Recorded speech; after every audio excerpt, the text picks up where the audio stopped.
The situation in Mali, some background here. We're going to go to Dawit Giorgis. He's a visiting fellow at the Foundation for the Defense of Democracies and a former senior official of the government of Ethiopia. So Dawit, let's start off with your reaction to this latest assault, counter-assault. I mean, is it that surprising that some of these Islamists tried to retook it for a while and now been pushed out?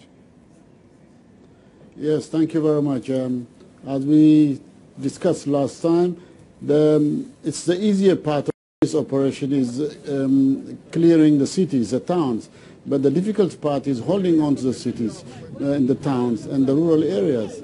So now what's happening now is the insurgents are mingling with the community, with the society in Gao, in Timbuktu and in all the towns, and they can conduct operations at will because they are amongst the community. And Dawit, what about the Tuareg rebels who were fighting for independence when this all began? They want their own country in the north, Azawad. Where are they at this stage of the conflict? Yeah, that's a very complex situation, but generally it seems that the government is willing to negotiate with the Tuaregs. The Tuaregs are a semi-nomadic population who live in the northern part of Mali, a very harsh environment. Their life is constant movement in search of grazing area, in search of water. They are used to the harsh areas. But the Tuaregs comprise only 10% of the population together with other ethnic groups.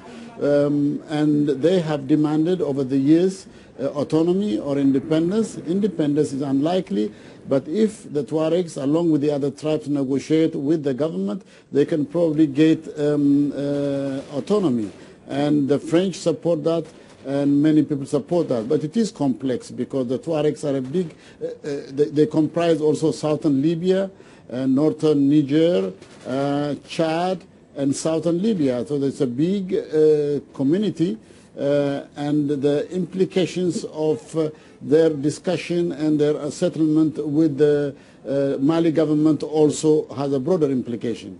Dawit, there was a unilateral declaration of independence last April that's been unrecognized by any other state, by the folks who want to make Azawad a country. Would it make the region more stable or not? Because, I mean, this would inject a wild card factor, basically, into this area of the Sahel. Yeah, it's true, because if the Tuaregs in Mali get independence, first of all, it's not acceptable by the majority of the population in Mali, and second, it will create a precedence, the precedence for the Tuaregs in southern Libya, for the Tuaregs in southern Nigeria, for the Tuaregs in northern Niger and Chad. It creates a precedence, and regionally, it's not acceptable. What is probably likely to happen is negotiation for autonomous status. And I think that is possible because the government in Mali has indicated that it should be willing to negotiate these conditions. And what about Tuaregs who live outside Mali? I mean, how will they react if an Azawad state is granted within Mali?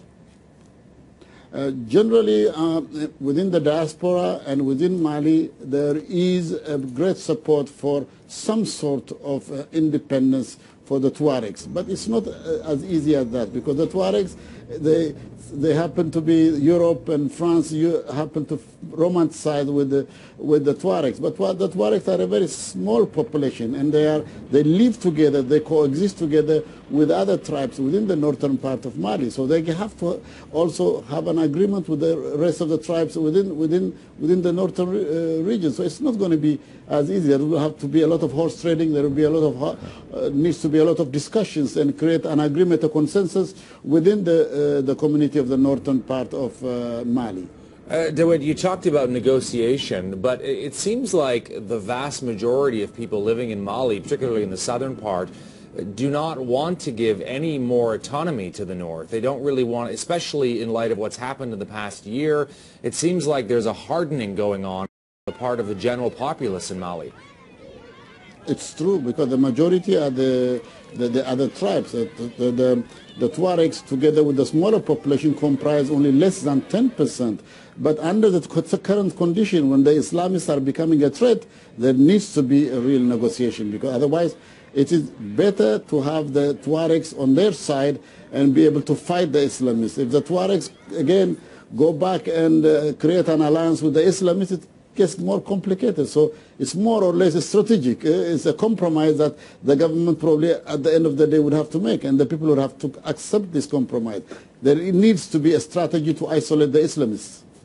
Thank you, Dawit. Dawit Giorgis with the Foundation for the Defense of Democracies in Washington.